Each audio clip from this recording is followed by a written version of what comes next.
This is a Stock Trading Reality Podcast, episode 25.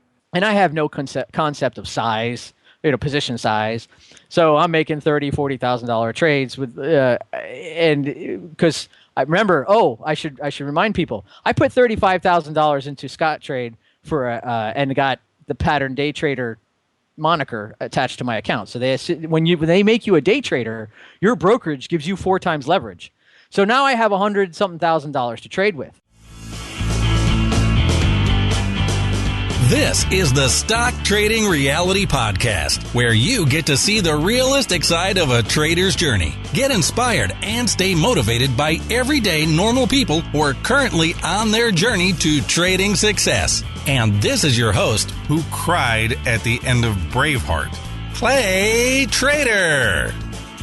Now, I'm not going to throw out any spoilers. I don't want to ruin anything, but if you've never seen Braveheart, go and see it. And if the ending doesn't get you, then I don't know what will. Maybe you just don't cry at all. But love that movie.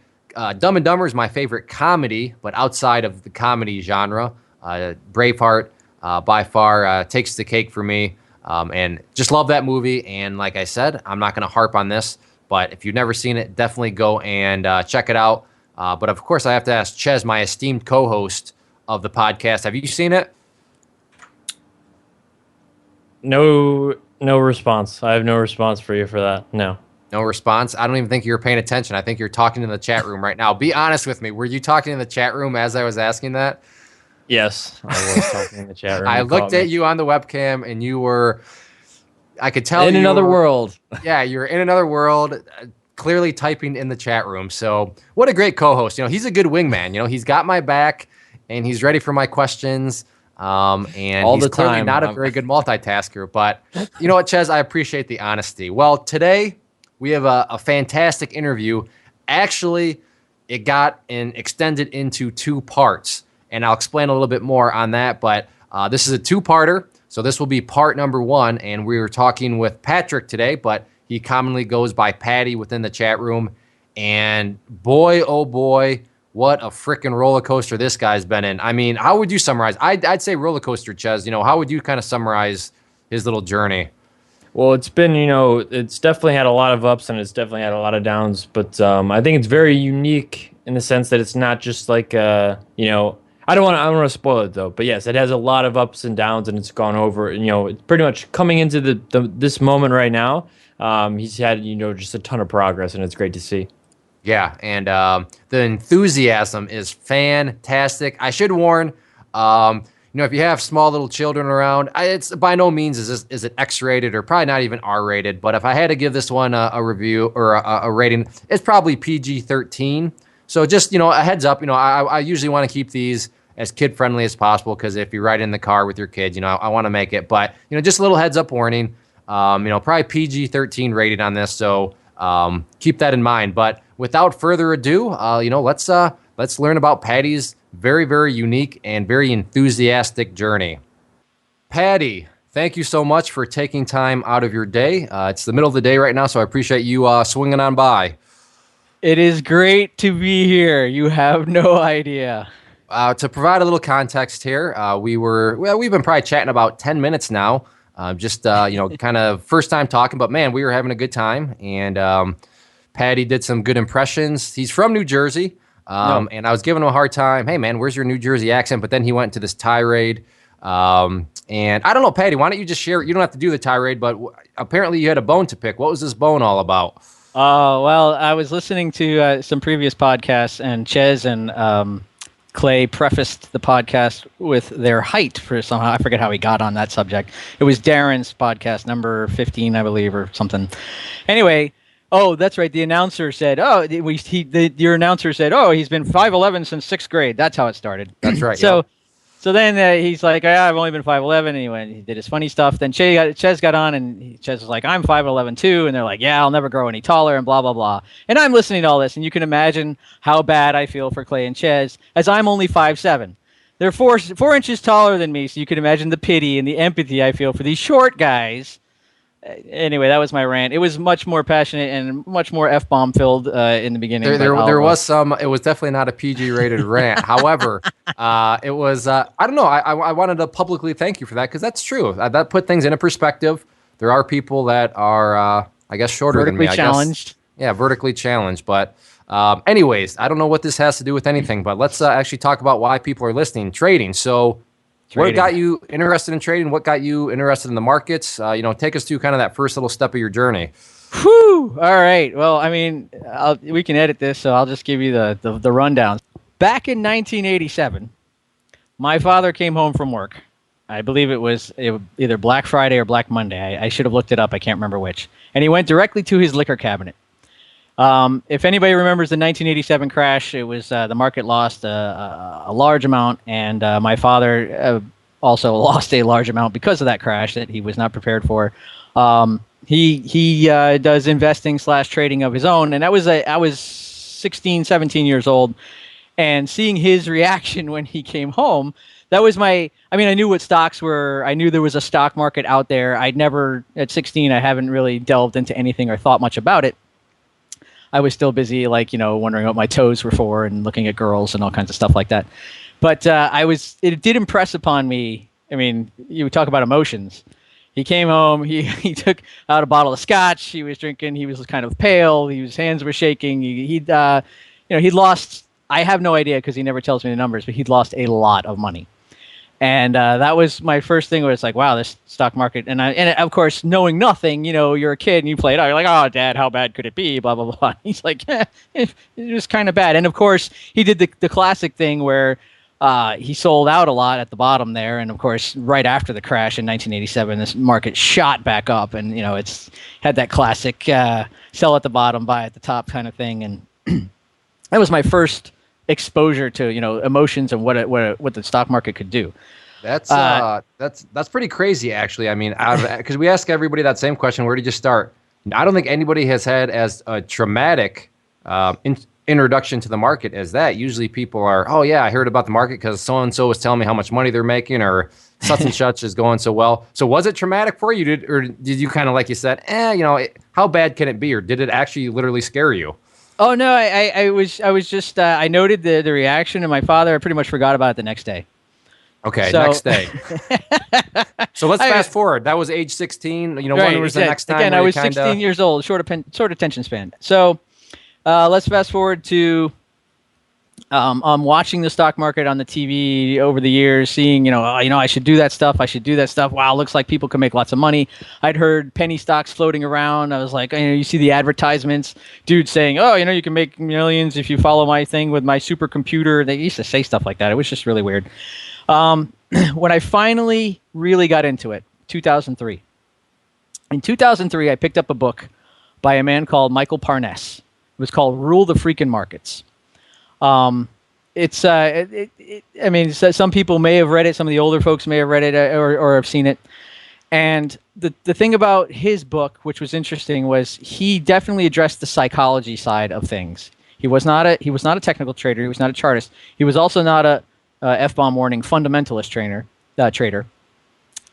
But he was definitely into the psychology of things, and he wrote in what people called the everyman sort of voice. He was not all fancy and all fundamental technical prose or whatever. He was just like, "Hey, dude," that kind of thing, and that's how he wrote. That was his writing style.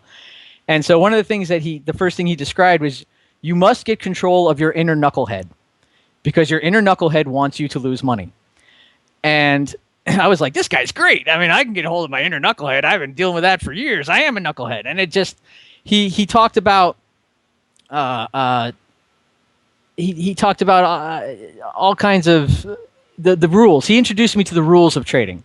So that's where I first learned about, greed and fear rule the markets. And, bears make money, bulls make money, pigs get slaughtered. Those kinds of things. I first started to learn about, always use a stop loss. That was as interesting as it was that he wasn't technical. He hit on some very important points. If you're not using a stop loss, you're foolish. And, the trend is your friend. He was a big trend trader. That was his whole thing. He traded trends. The problem with him, with Michael Parnes, is that he he wasn't a technical trader, and he seemed to trade by feel, which is not exactly something you can teach to people. That's definitely a very subjective thing, and as we all know, we're all different as traders in our own psychology. And so he had a website called trendfund.com, and it was all about trading trends, and the trend is your friend, and all that stuff. And of course, I signed up after I read his book. Well, actually, no. 2003, I read the book. Late 2003, I got mobilized to Guantanamo Bay, Cuba, and was gone for a year. So I forgot about trading for a year. Came back from Cuba, lost my You were house. down in Guantanamo Bay? Yeah, I'm an Army Reserve. I was an Army reservist for 20 years, and my first deployment was 2003 to Guantanamo Bay. So I came back, and because of the pay cut that I took when I switched from civilian pay to military pay, blah blah blah, I couldn't pay my mortgage. I lost my house when I came back. That kind of sucked. So I picked myself back up, got an apartment, and decided to start saving some money for a new house. So did that for a while, and then in 2005, I had saved up some money and just said, it's time for me to start my empire.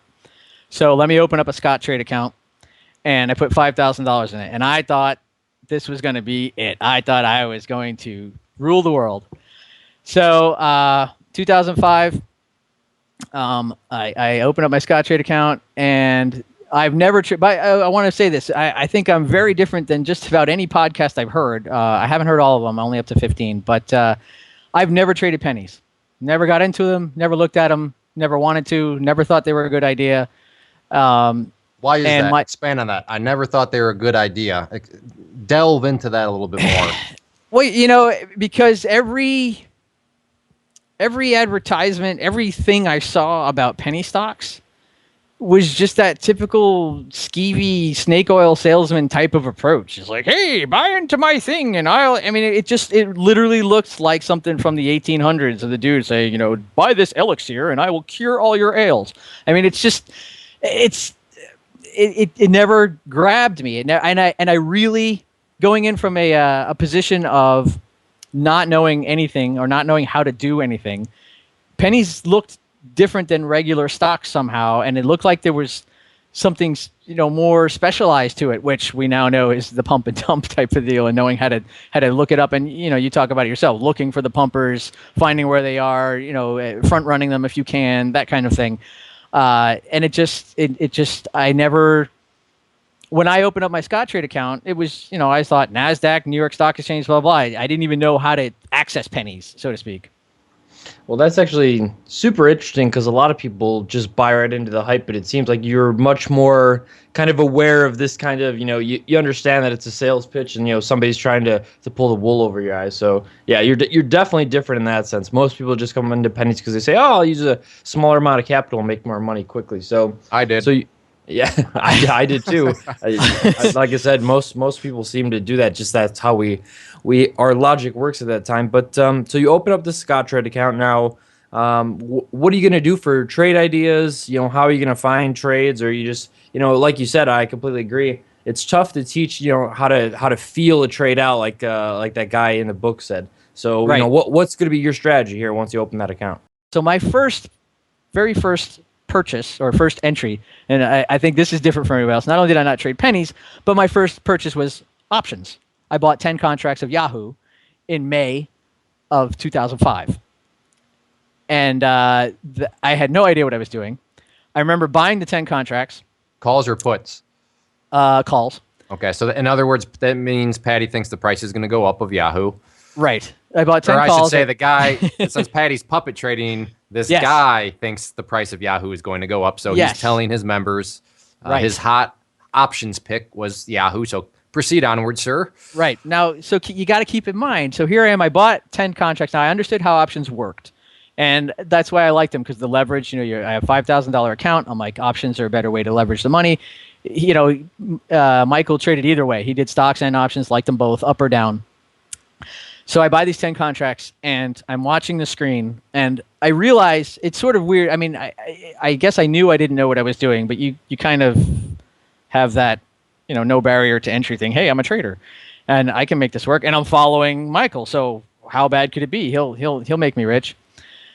As soon as I bought that thing, I must have had a psychotic episode. I mean, my brain, I the sweat started pouring out of me. My eyes started bleeding from the sockets. My hair caught on fire. My heart rate went through the roof, and I'm like, "Oh my God, what am I gonna do? I've got these.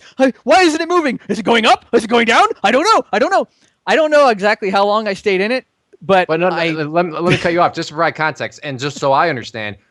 That was just buying in. It's not like you bought it and then the price dropped. It was just literally that you just bought in, and then all of a sudden the voices showed up. It was my first ever trade with real money on the line. I'd never paper traded, so this was like my very first trade ever in my life.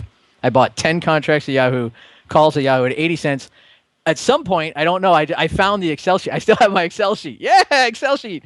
And I sold it at 80 cents. So I don't know what happened. But you broke even. I broke it, and then I lost $39 in commissions.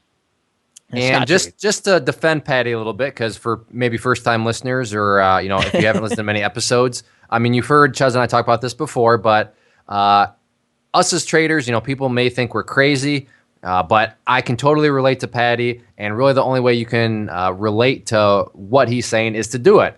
There's voices in your head that, they're not talking to you right now, but I would encourage you, if you think we're crazy and think we're just making this stuff, to go take some of the money that you've worked hard for. Keyword, you've worked hard for. If somebody hands you money, it's a little different situation, but that you've worked for over your life or at a job or whatever, and then you go put it on the line. And at that point, understand that you could lose all that money. You can make money, but you could lose it.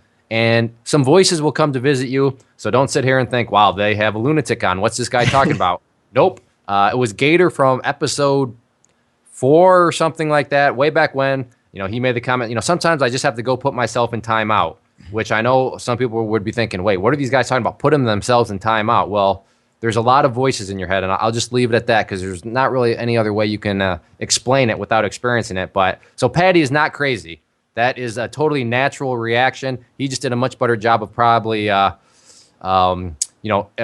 emphasizing and explaining, kind of how the brain works. But anyways, Paddy, so you freaking sold that thing for boom, break even. So where did it go from here?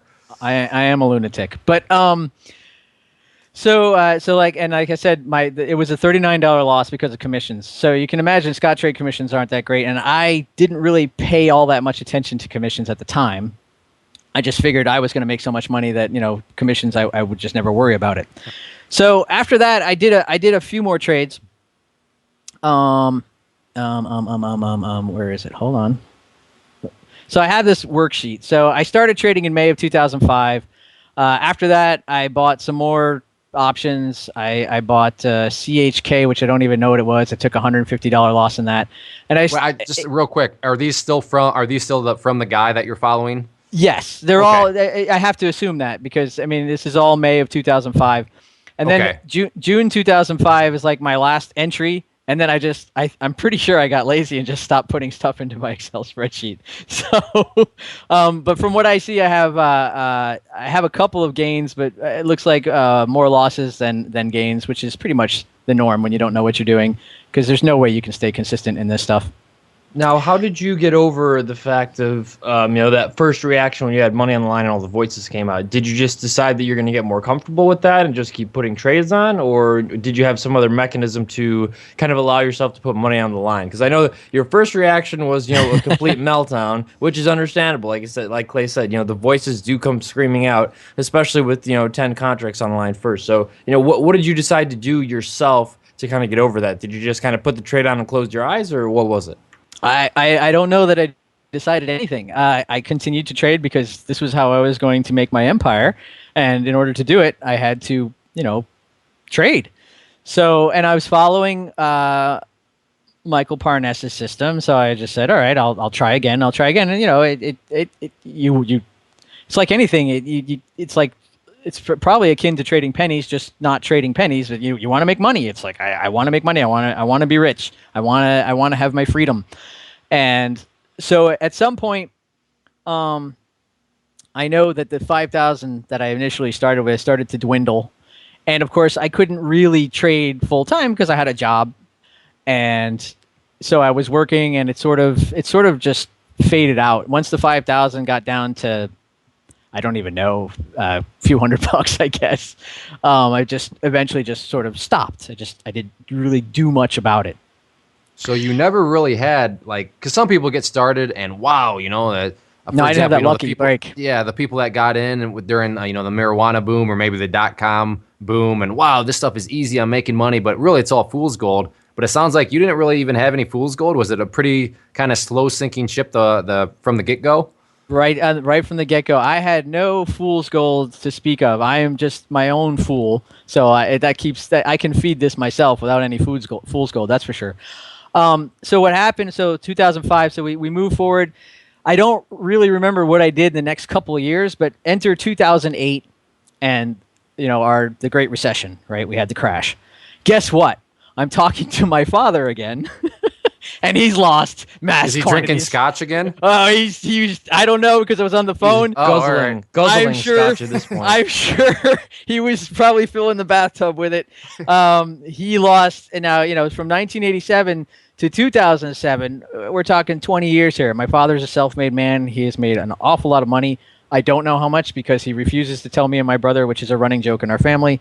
But he did well. He was a business executive. He was a CEO of a company, and he did well in the stock market. However, I also know from talking to him and about how he invests / trades, I know the mistakes that he makes because he doesn't have any formal training, just like the rest of us. But he just sort of learned on his own. But he did, but he also plays with far larger amounts of money, so he grew that. But when the recession hit in 2008, my father lost a substantial amount of money. My brother and I were sort of speculating about it.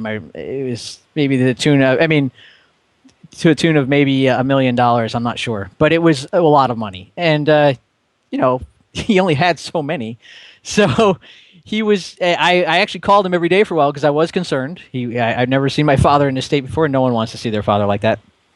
But again, I'm like, I watched.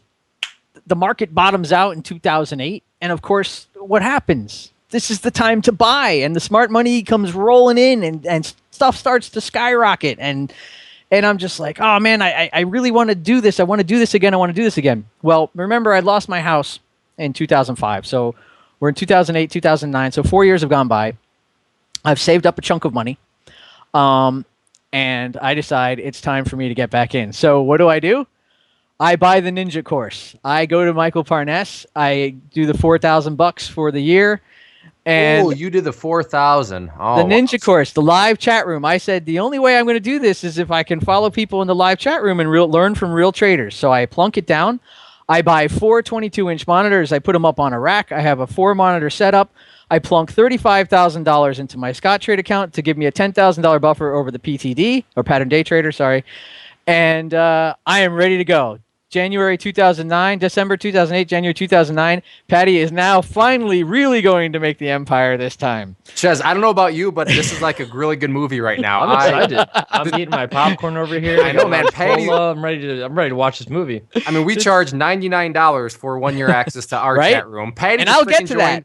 $4,000 chat room, 4 22-inch monitors, $35,000 in the account. This dude is going to be making all kinds of money if he's paying $4,000 a year for the chat. I can't wait, Paddy, man. Let's go. So what happened next? Don't forget, before that $4,000 from 2005 to that point, I am still paying $86 a month for his orange belt thing, and even when I'm not doing anything with it, because I always wanted to have that alert, just in case I buy that option or stock that I never bought. So I start the day trading now. One of the systems that he has at the end of quarter, he has you may have heard the term window dressing. Yep. It's when the big funds, for people who don't understand what window dressing is, it's basically how the big mutual funds and the managers and the big hedge funds or whatever, they want to make their books look good for the quarter. So what they do is, even whether they've held the stock or not, they buy up a lot of the stocks that did well during the quarter just so they can say, hey, look, it's in my portfolio. It's to make their prospectus look good. They sell the ones that were crappy. And if you can anticipate that, you can front run them by buying those stocks before they do. And then invariably what happens is if they weren't holding them in the first place, once they buy them and once the quarter rolls over, they sell them off right away afterwards. So what you do is you buy those stocks anticipating a run up because all these funds are dumping money into them. So the stock goes up and it works. And then you after a certain point or a certain target, you sell it before they sell off, or you turn around and you short it as they sell off, and you can make money going both up and down. So I was trying to get into the Christmas, New Year's window dressing sort of thing that Waxy puts out a Waxy. Michael Parness's nickname was Waxy. I'm used to calling him Waxy because he ran a sports memorabilia trading card business, and they used to be the cards used to be packaged in wax. So he got the nickname Waxy. But anyways, that's a total digression. Sorry. So I'm following Waxy's system, and he puts out a list of all these stocks that for the window dressing and you're just supposed to enter them. So I do. So I get a little bit of fool's gold here. My first day, I made like $3,000, which is incredible for a first day. And I'm like, okay, but I expected to because I'm following him. And I'm like, this is how it's supposed to happen. I follow the rules. He's a big fan of not just stops, but he's also a fan of trailing stops. So I set my trailing stops on some of the tickers that I went in that he suggested. This time I was buying stocks, not options. And I made like $3,000 in the first day. In the first 3 days, I did really well. And then after that, not so well. It's just one of the things that he used to do that I found a lot of times is here's your target. If it goes up 50 cents or goes up $1, sell half, move your stop to break even, and then, what are you supposed to do from there? Well, he kind of leaves you on your own. Or if it never gets to that target, well, when do I get out? And there's no management emails. He never says, well, this is not working, so here's how you manage it. He just, or basically you're supposed to let it hit your stop, I guess. And I at the time I was so as far as being disciplined with stops. I used the mental stop all the time, which is different from the mental stop that we use now. It was the non-trader's mental stop. And then so January rolls around in 2009, and I get the call from the Army again. So I'm like, crap. So now I'm getting mobilized for Iraq. And I'm not happy because I'm not even supposed to be in the Army anymore. That's a whole nother story. It's a paper screw up. 2009 was supposed to be my 20-year, my retirement year. I had to extend in order for them to fix stuff. If you know the Army, anybody who knows DOD or government or any kind of that stuff, all kinds of messed up. I'm not supposed to be in. Isn't super efficient. My God, that was shocking. That's big monolithic wastage running blob of a. Well, never mind. Anyways. Point is, I'm getting mobilized for Iraq, and I shouldn't be. So I'm very upset because I'm going to go for another year, and I'm going to lose. I work in IT. I know you hear this a lot from a lot of your podcasts. I'm not an engineer, but I do work in IT. Oh, and I have a liberal arts degree. Thank you very much. So proceed onwards. We were not going to touch that one. Proceed, sir. So I now. I'm really upset. So talk about emotional trading. So I'm trying to trade while I'm trying to prepare to mobilize to go to Iraq for a year that I'm not supposed to do, lose a year from my civilian job, and my career was really taking off. I just started working for VMware, which is the front runner of virtualization, a great company. I still work for them now, 7 years later. So I start to freak out, and I'm really upset about things, and the trading isn't going so well. And Clay, you'll like this. SKF. I love that thing. Yeah, well, in 2009, say past tense. In 2009, you know how SKF was moving after the Great Recession. That and FAS. So that thing was not a joke. For those who don't know, SKF is a triple leveraged ETF. Double. That was the double one. I thought FAS were the doubles, and SKF was the triple. Reverse. Are you sure? Okay. Yep. Either way. That's how fast SKF was moving, though. That was only spent a lot of time with those, so yeah, you're well familiar. So the guys in the room, they're trading all kinds of stuff, and you quickly get to know who was good and who knew what they were doing and who wasn't. So I tried to follow people in the chat room, in the ninja room, and but of course they wouldn't always say, "Hey, when I'm in," or they wouldn't always say, "Hey, when I'm getting out," or they would only say, "I got out after," and they never said when they got in. So how do you follow them? And it was very messy. So I decide, I see SKF and SKF's moving like crazy, and I'm like, I can make a lot of money in SKF, blah, blah, blah. And I have no concept of size, position size. So I'm making $30,000, $40,000 trades with, and because I remember, I should remind people, I put $35,000 into Scott Trade and got the pattern day trader moniker attached to my account. So when they make you a day trader, your brokerage gives you 4 times leverage. So now I have $100,000 to trade with, even though it's not my money. So keep in mind, people, also that margin, that money that they give you, if you lose more than your 35,000 you have in, and you put on a $50,000 trade and you lose the whole thing, well, $20,000 you now owe to Scottrade because that's the leverage. So this just to get an idea of how dangerous this was. So that's how I was putting on $40,000 or $50,000 trades with my $35,000 account. So I bought SKF, and I had a mental stop, quote unquote, on SKF with, I don't know, $40,000, $50,000 on the line. And in about 5 seconds, I was down $8,000. And I Actually, let's provide some context. Chezz looked this thing up just so people can understand how. Yes, because that Paddy is not exaggerating here. Go for it, Chezz. So Paddy's trying to keep his loss to $40, but in the year of 2009, SKF was ranging from it wasn't uncommon for it to have like a 60-point day. It was going from like 260 to 420. That's the range. But there's certain days where it moves $50, $60 all in one single day. So just to give you guys a little bit of context, this is not messing around. This is you're going to get burned if you're not quick and kind of getting out fast. Right, and of course, moving $50 60 days, me and my big eyes, I'm like, this is how I make my empire. SKF is going to make me rich. So it was like, I buy into SKF, and I'm down $8,000. I mean, I remember watching it. It was sort of the chart was sort of just. I was looking at charts, by the way. Oh, by the way, I want to say I knew what candlesticks were. I knew what moving averages were. I knew what Bollinger Bands were. Didn't know how to use any of it. Just knew what they were, and I knew they were lines on a chart.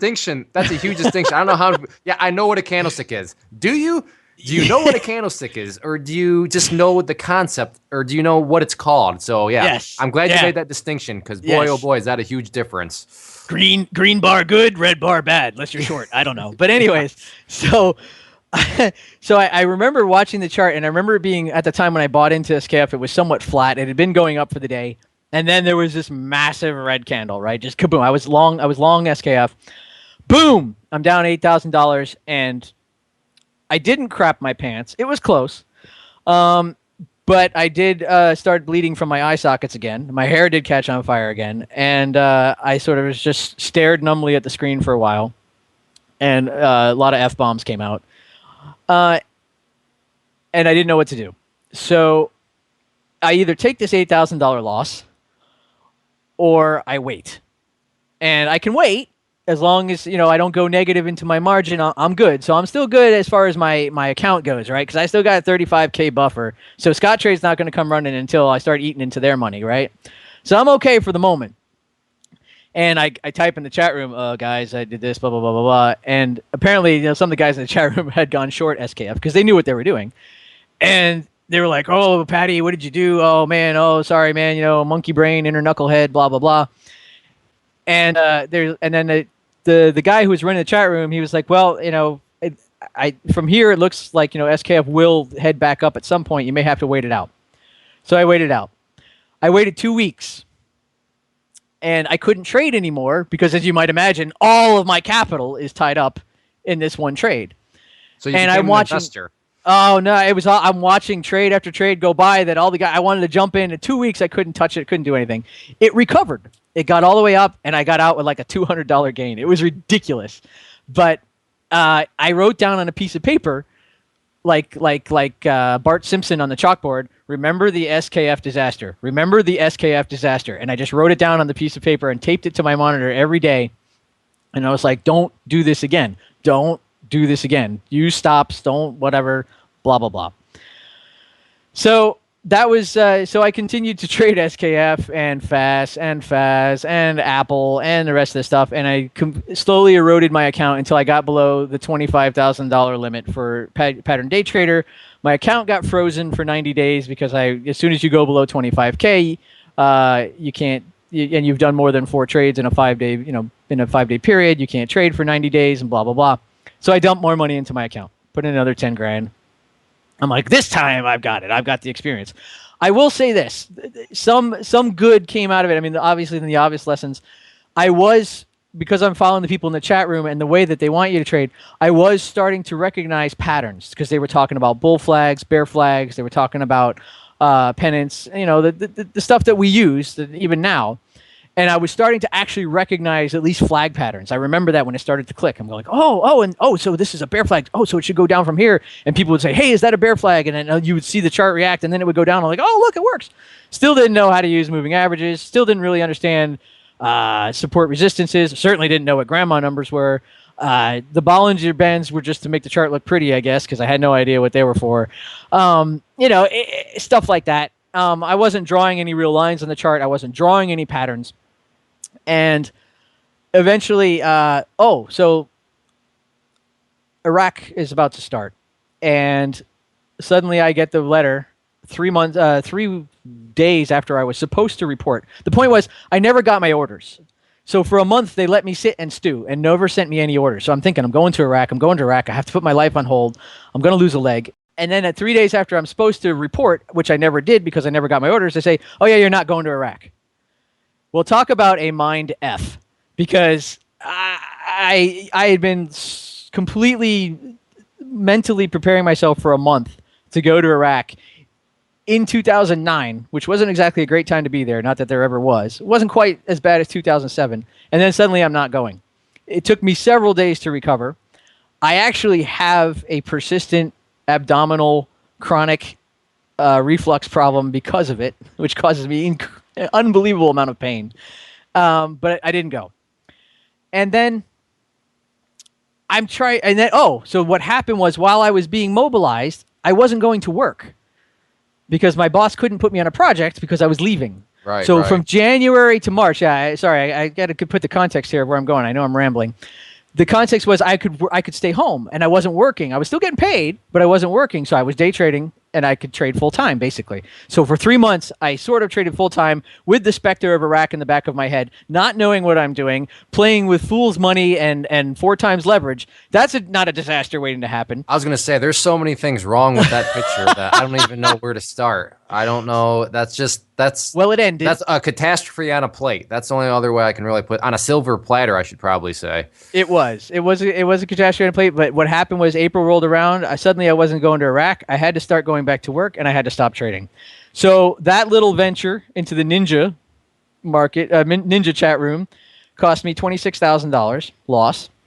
Probably more than half of which was probably commissions. $4,000 for the chat room though, too, right? Oh yeah. Add that on. $30,000 because that's cost of doing business. Absolutely. Of course, I didn't think of it that. Oh no, I did roll that into it.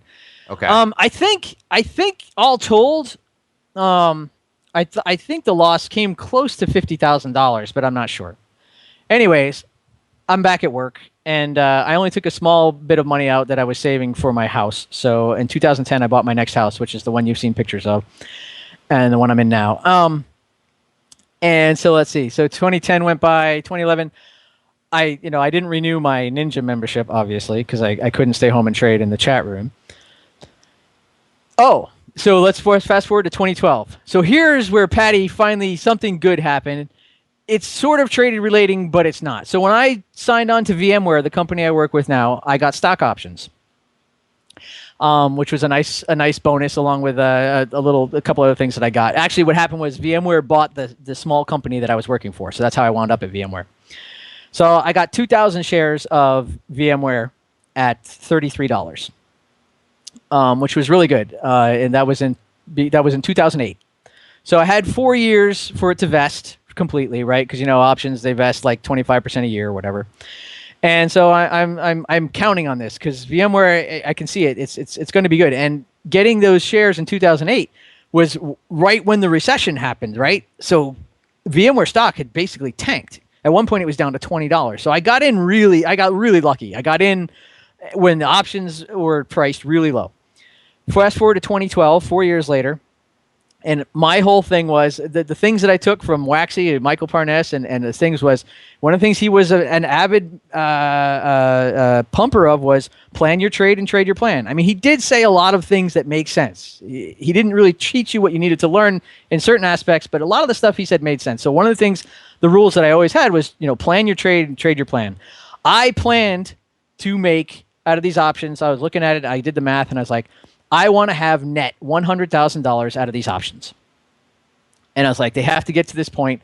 And I'm like, VMware is screaming right now. And it was even through the recession.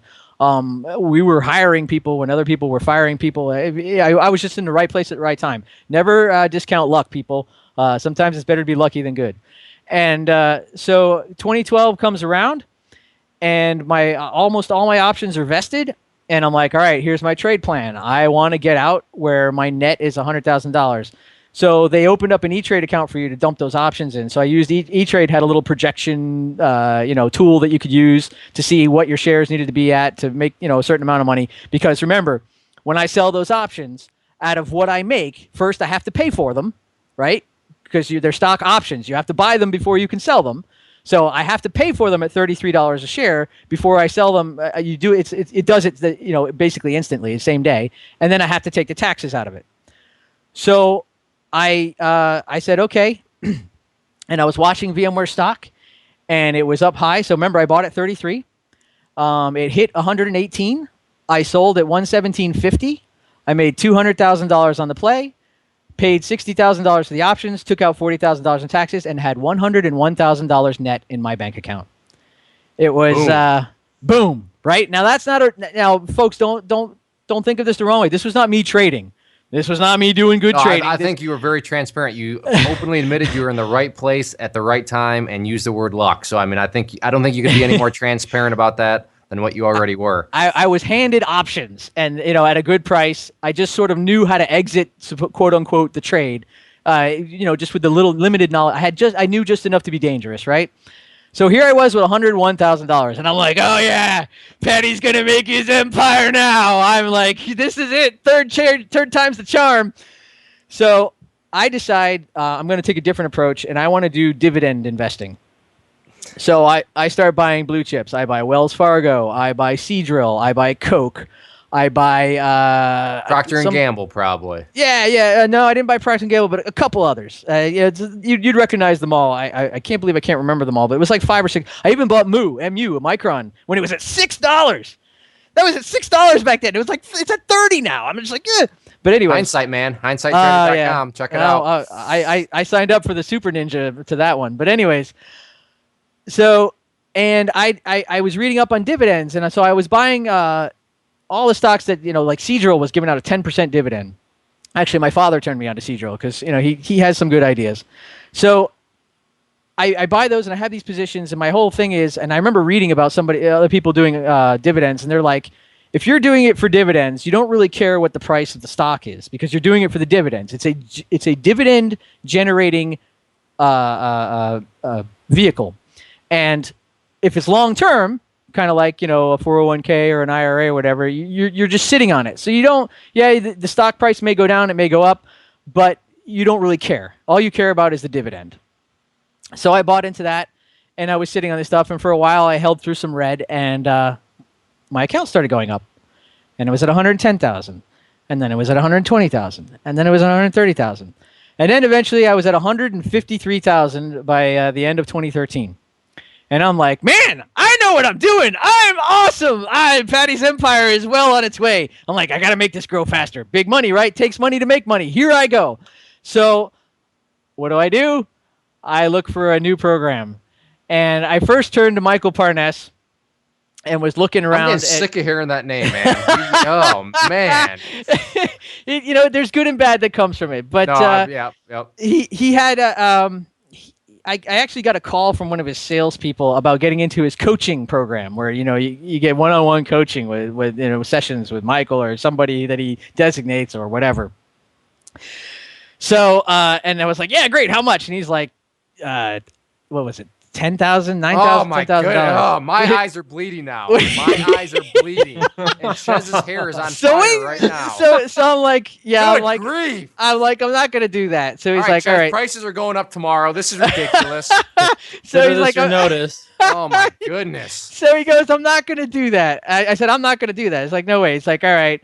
So and I just thought, okay, that's the end of it. He goes, well, how about $6,000? I'm like, huh? I'm like, no. I was like, I'm not doing $6,000. He's like, well, You how about discounted at 40% just like that? just Huh. like that. It's sales guy. Just want to see where he would get the bite, right? So Yeah, no, I don't know exactly what they're doing. Wow, they have they're a lot of looking- confidence in that coaching, don't they? If they're willing to discount it 40% in the blink of an eye. Fantastic, Chezz. Fantastic. This is just the sales guy, right? He's just trying to make his nut. So I'm like, nah, I can't do that. So 6,000, no good. He's like, how about 4,000? I'm like, nah, What? no. You're making this up just because you want me to start ranting and raving. This is ridiculous. Clay, I'm telling you, this. Oh my goodness. Somebody, Why to would I lie? listeners, to listeners, if you're talking to somebody and they start at X price and then you say no and it keeps going down and down, do they really care about you to help you out? Or are they just trying to make a sell? Ask yourself that. Ridiculous. If you call and talk to Chezz on the phone, or if you talk to me, I'm not discounting anything. My stuff is worth what I charge. So don't ask for a discount. It's not going to happen. People ask for discounts all the time, guys, and if you do send me an email, I'll be sure to give you the Chezz discount. Don't worry, we're not telling Clay how much I've been shopping prices since I started. Oh my god, I can't stand it. 75% off the first email out there. you It send drives me. me nuts, and you just hit the nerve. I mean, I can't stand it. 10,000 down to 4. Seriously. So That as an isn't aside, a scam. I don't know what is. As an aside to all my IC brethren and brothers and sisters, my goal when I came on here was to see how much I could make Clay yell. But anyways, Hey, mission accomplished. We're not done. Ridiculous. So I said no, and he said, how about 3,500? And I bid. Oh, I got bit. to unbike. Just keep going, Paddy. I'll bite my tongue. I bid at 3,500. So I buy this thing, and then I get on. I start doing. So what they have is these live sessions with the coach, and we get on like a sort of like a Skype type thing. I forget how we did a GoToMeeting or whatever it was. And he starts to take us through, how to look for trades and everything. They Wait, showed you how to. so it's not just you and him. It's There's me other and people. me. Yeah, there's me and like 3 or 4 other people. Okay. Well, that's a nice little Yeah. hook, bait and hook right there. Yes. So we're in these sessions, and he's talking about all the basics that we all know. How to how you start looking for trades. He used FinViz. This is how you scan and all that stuff. And it really wasn't a bad system. The problem was I had a life event. I had a major relationship breakup, which you imagine, like I said, it was 2 years ago that it ended finally. So that was early, somewhere around 2012, mid 2012. So I'm taking this course with these people, and I sort of, after I had my relationship breakup, and I really was super emotional again and wasn't really into it. And so, and the long story short, I burned $3,500, and basically it went to waste. I really didn't do anything with it. But I still, Michael Parnas had put out, he does these live trading things where he gets on and everybody dials in, and he sits there in front of the computer and he gives you some puppets. And I tried to get in one of that, and I was in one and wound up chatting with this other guy, and this other guy is like, "Hey, you interested in doing something?" He goes, "I'm with this other guy who does options, and he's really good. He knows his stuff." So I'm like, "Okay, let me try that." So it's a guy who he doesn't even put out a chat room. He just sends out emails. It's all strictly options. He trades only options for $100 a month. And so I sign on to this.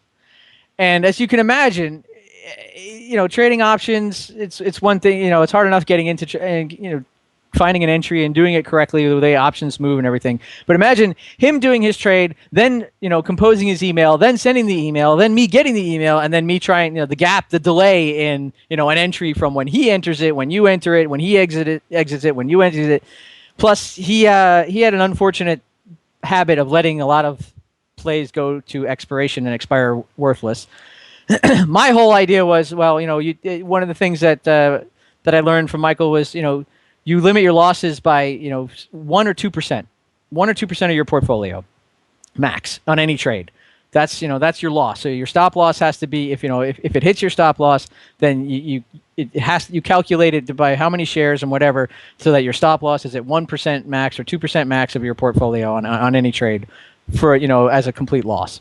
So I went into this whole idea with the same thing. So I was buying 2% of my portfolio in contracts, and then this guy was letting them expire worthless.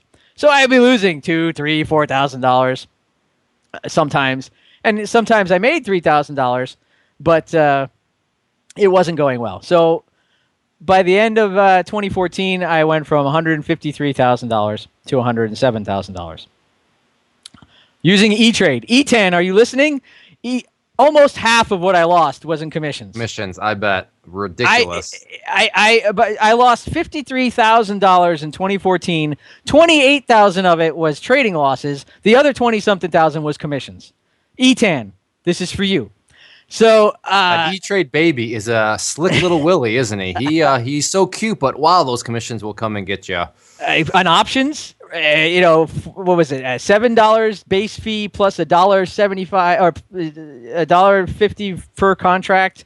And so if you scaled, I'm cringing over here. I'm cringing. If you scaled, so if I bought 10 and I scaled out 5, you get hit with the $7 base fee every time you do another scale, right? It's not just one time. So round trip, it's $14 just to start, and then you add on how much for contracts. But anyways, so at the end of 2014, I'm sitting there with $107,000, kind of sad. Paddy's kind of got a sad on, and I'm scrambling around. I'm like, okay, well, I'm still not back down to my 101 that I started with. I technically I was playing with house money, right? Which is a lie that we all sell ourselves. It's still real money, no matter how you look at it. That's just a load of crap. But I bought into that too because it's psychology, and you have to make yourself feel better somehow. So, what do I stumble upon? Oh, by the way, I've never seen iHub, and I still have never been on there. But I stumbled upon StockTwits. And I'm like, oh, StockTwits. So I'm like, what's going on here? And I'm like, oh, no, I'm sorry. I jumped the whole thing. I'm sorry. I remember from my old days in the Ninja chat room, another guy who seemed to be a good trader. Well, he started up his own thing. And I sought him out, and I found him. And I jumped on him because his gold membership was $40 a month, which is a steal. I mean, compared to the 100, 150, 200 a month that most people charge. And he actually was a legitimately nice guy. He was in the trade room. He gave you the entries. He put up the charts. He does swing trading.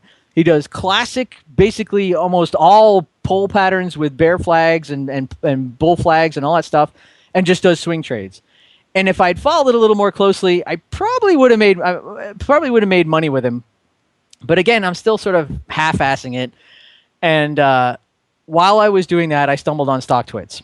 And so I was, his thing was, it wasn't moving fast enough for me. Again, I'm impatient. I want to make my empire. I've been doing this for 2 years. I was up to 153. I must have known what I was doing. I can get this back. So there's StockTwits. And here comes we're at the end, folks. We're at December 2014, January 2015. So we're 8 months ago. Paddy's in StockTwits. And somebody is screaming about FXCM. I don't know if you guys remember, but FXCM went from $3. Yeah, the Forex company that got slaughtered. Yup. Well, before it got slaughtered, it got slaughtered, and it went from something like what was it, $50 a lot to a little to $3. It was a lot to a little. So I see FXCM, and what do I see? I catch this StockTwit insanity 3 days after FXCM has tanked. And it is now in the third day of a massive run-up, right? Because it was such a crash. And for the last 3 days, it had been tearing a hole through the chart upwards after that incredible crash. Paddy steps in on day 3 at 2 o'clock in the afternoon and buys the top. And in the space of an hour, Paddy loses $7,000. Man, this was really not that long ago, like you said. This was about January. 8 months ago. Yeah, that's crazy. So DS, if you're listening, 10K in a week, $7,000 in an hour, and I am now down basically to break even on the 101,000 I started with back in 2012, and I am walking up and down my driveway, trying to breathe, and trying not to break something, kill someone, or myself, and I got angry, obviously. There was a lot of emotions. I didn't break anything at that point, which was amazing. So after about an hour of walking back and forth, I sat down and I said to myself, dude, you don't know what you're doing. And I said, I need to figure out how to do this. And I went onto the web and I just started Googling. And while I was Googling before I do that, I came across StockTwits, this fellow who puts up videos of his chart analysis. If you use that other dude's name again, we're ending this right now, and this whole His thing name was deleted. Clay Trader. Oh, It okay. starts with a Clay C instead Trader. of Michael. Okay, all right. We're good. We can continue on. So, and I looked at one of them, and I was like, wow, this guy, look how fast he does this, and look how fast he draws lines. Man, he knows what he's doing. So I saw that, and I had that in the back of my mind. And I'm searching the web, and I'm like, okay, I have that guy. I'm like, let me see what's out there. And then I come across someone you may well know named Tim Sykes. And I'm like, and I see his videos, and I'm looking at their Profitly whatever trade thing they've got going on and all that stuff. And I see, and then I look at Clay Trader, and I'm looking at Clay stuff, and I'm looking at some of his videos. And I'm just like, Tim Sykes, like, do you want to be a millionaire? I want to make you a millionaire, but only if you're willing to work hard, blah, blah, blah. And Clay's like, hey, man, I'm just a dude in a T-shirt, and, I'm just going to show you what to do. And I'm like, there's no reason for him to say it this way unless he's telling the truth, because who the hell sells like this? So, hey, thank you. All right, we are actually going to end things right here, but don't worry. We will be back next week in episode 27 for the remainder of the story. I like to keep things around, the 50-minute mark, give or take a little bit. So I just don't want this to spin out of control. But as we were recording, Chezz and I were actually texting and saying, wow, this is good stuff. It's a situation where if it ain't broke, don't fix it. And, we were both pleased. We were both fascinated. And, we wanted it just to keep going on. And we didn't want to just start asking questions to whittle things down and kind of manipulate the interview at all. We just wanted to let it take its course. So we decided to let it play out and that we would just do a two-parter. So again, next week, you can come back for episode 27, which will be part 2. And I will see you then. This has been the Stock Trading Reality Podcast. Thanks for taking the time to hang out. To learn more about Clay and the Clay Trader community, including the trading team, premium training, and more, visit claytrader.com.